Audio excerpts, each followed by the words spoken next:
Since 2019, Americans have been told the Epstein story was about an exploitation network.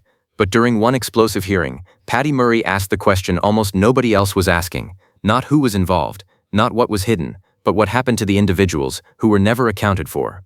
And within seconds, Kash Patel realized this wasn't a question he could answer with talking points. Room 992 of the Hart Senate office building had seen brutal hearings before. But when Senator Patty Murray walked through that door on this particular morning, no theatrics, no press entourage, just a woman carrying a folder the thickness of a brick. Every seasoned reporter in that room put down their coffee, because they knew what that folder meant. She hadn't come to ask questions, she had come to collect answers that were 6 years overdue. Kash Patel settled into the witness chair with practiced ease. His team had briefed him thoroughly. Budget questions, staffing questions, the usual political jousting. He had survived the Senate before. He had survived the House. He folded his hands on the table and waited, the confident stillness of a man who believes he controls the room. He was wrong. Murray didn't look up from her folder when she spoke. "Director Patel," she said, "I want to start with a question that has never been formally entered into any congressional record. Not once, in 6 years of hearings, investigations, and document releases. And I want you to understand that everything else we discuss today flows from this one question." She looked up then, slow, deliberate, her eyes finding his across the chamber. What happened to the individuals who were brought to that island and who have never been publicly accounted for? Patel's hands, still folded, tightened imperceptibly. His knuckles shifted a fraction of an inch. He said, "Senator, the FBI has conducted—" "I didn't ask what the FBI conducted," Murray said. "I asked about people." The room held its breath. Before this hearing was over, Murray would pull a procurement document from that folder. A shipment order buried in the released Epstein files. 330 gallons of industrial-grade sulfuric acid, delivered to the island in a single order, and the FBI had never once asked why. Think about who we're actually talking about here. People who were documented, and when it was over, no official body ever said, "Here is where they are now." That sentence was never spoken. Because here is what the American media had not told the public. After the Epstein network documentation began to surface, a quiet cross-reference had been conducted, not by the FBI, not by the DOJ, but by independent researchers and former federal personnel who had been asking the same question for years.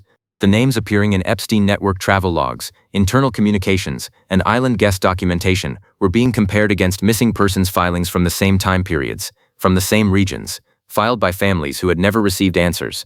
The overlap was not small, and not a single federal official had ever been asked to account for it, until today. Murray slid the first document across toward the cameras. "Director, has the FBI conducted any formal review comparing identities documented within the Epstein network against active or closed missing persons cases, domestic or international?" Patel's jaw moved. "The FBI has reviewed all materials relevant to the Epstein investigation within the scope of—" "That is not an answer to my question." His pen was in his hand now. He hadn't reached for it consciously. His fingers were wrapped around it tight enough that the cap was in danger of cracking. But Murray was already moving forward. She had not come to fight over one question. She had come with a cascade. "Director," she continued, her voice dropping to a register that somehow made the silence louder, "there are over 3 million documents connected to the Epstein network that have not been released to the public. 3 million. Your office and the Department of Justice have publicly spoken about transparency, while simultaneously classifying material on a scale that dwarfs anything made available." She opened the folder. "I have the classification logs. I have the filing categories. What is in those 3 million documents that the American people cannot see?" Patel shifted in his chair. "Senator, legal constraints, grand jury protections, third-party privacy." "Privacy," Murray repeated the word, as if it had a strange taste. "Privacy for whom, Director?" "Because I am looking at documentation suggesting that the individuals brought into that network had their personal information, including health records, documented physical details, movement logs, tracked with extraordinary precision by the network itself. So their privacy, apparently, was not a concern while the network operated. And now their whereabouts, their current status, their fate, is also not a concern, because the files are classified." She set down the page. "You're protecting the wrong people's privacy." Patel opened his mouth. Murray raised one hand, barely, and he stopped. "I want to ask you about something specific," she said. "After the Epstein materials began to be made public, and the international community began to understand the scope of what this network involved, which foreign governments formally contacted the FBI requesting information about their own citizens. Citizens whose names appeared in network documentation and who had not been heard from." Patel blinked. "I would need to review, so you don't know." The room went very still. "Director, personally, not your agents, Not your career staff, not prior administrations. How many case files connected to the Epstein network have you personally reviewed since taking office? Patel's eyes shifted, just slightly. Senator, I have been briefed extensively on, that is not what I asked. How many files, personally, you? He had no number. Everyone in the room understood what the absence of a number meant. Murray turned a page. Director, I want to ask you something directly, and I expect a direct answer. When you have appeared before this committee and others, and stated that there is insufficient credible evidence to pursue further action regarding individuals documented in the Epstein network, were you embarrassed saying that? Because the rest of us were embarrassed hearing it. Patel's face went rigid. Senator, my statements reflect the legal standards required. Legal standards. Murray's voice was flat now, razor flat. You are telling this committee, and the American public, that a network which operated for over 20 years, which documented thousands of individuals with the meticulous precision of an intelligence operation, which had the resources and reach to touch parliaments and financial institutions on multiple continents, that the sum total of provable criminal conduct was limited to what was charged. Is that your position? Patel said. Senator, multiple United States attorneys' offices across 3 administrations reviewed. Are you saying the only provable offense of a network that operated for over 20 years, touching parliaments, financial institutions, and individuals on multiple continents, was limited to what was charged? Murray's voice was quiet now, deadly quiet. Did no one think to ask where the documented individuals went afterward, whether they had simply moved on, or whether some of them had never been seen again? For 7 full seconds, the most powerful law enforcement official in the United States said absolutely nothing. Then Murray reached into the folder. What she produced next made a row of FBI officials along the back wall go very quiet. It was a procurement record, official, time-stamped, part of the released Epstein files that most people had scrolled past without stopping. Murray read from it without preamble. 1 shipment, 330 gallons of industrial-grade sulfuric acid, to a private island.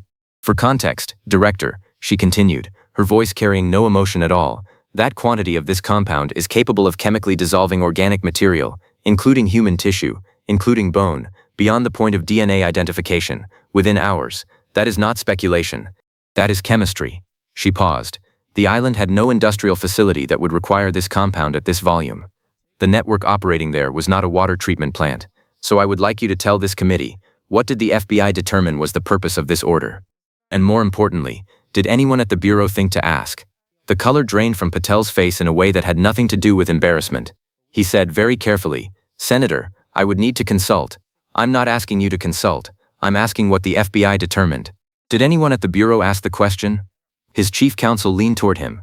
Patel shook his head, once, almost invisible. He would answer. Murray looked at him for a long moment.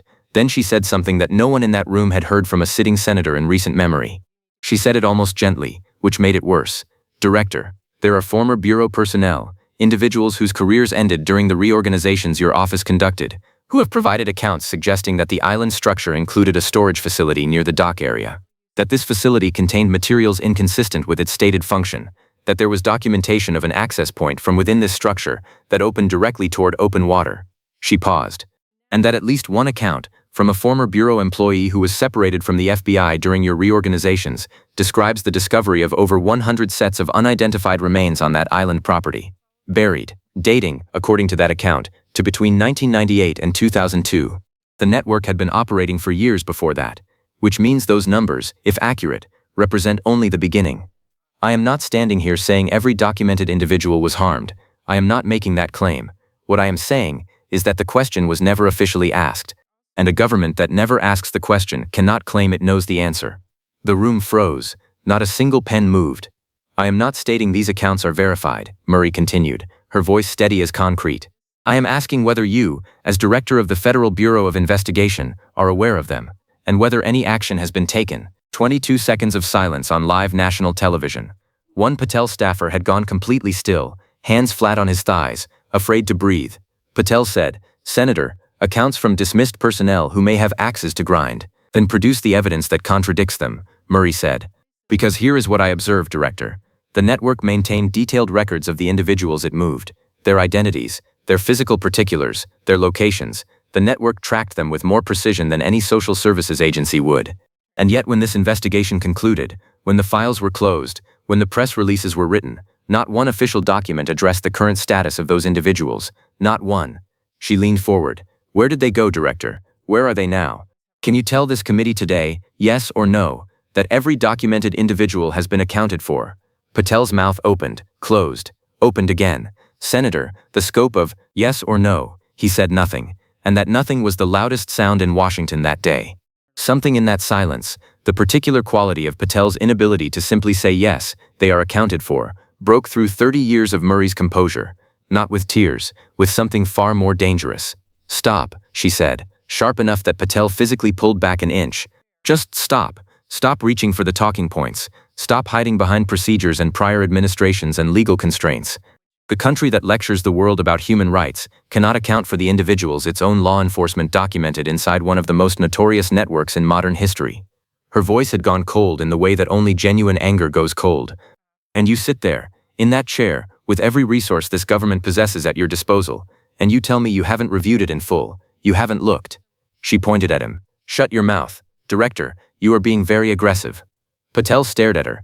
This country, Murray said, quieter now, final, was made a disgrace by what happened on that island. The disgrace is not that it happened.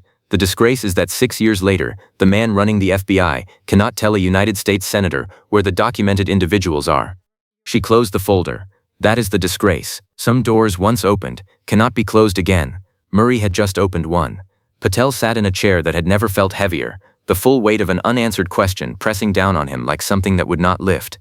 Now we leave that question with you.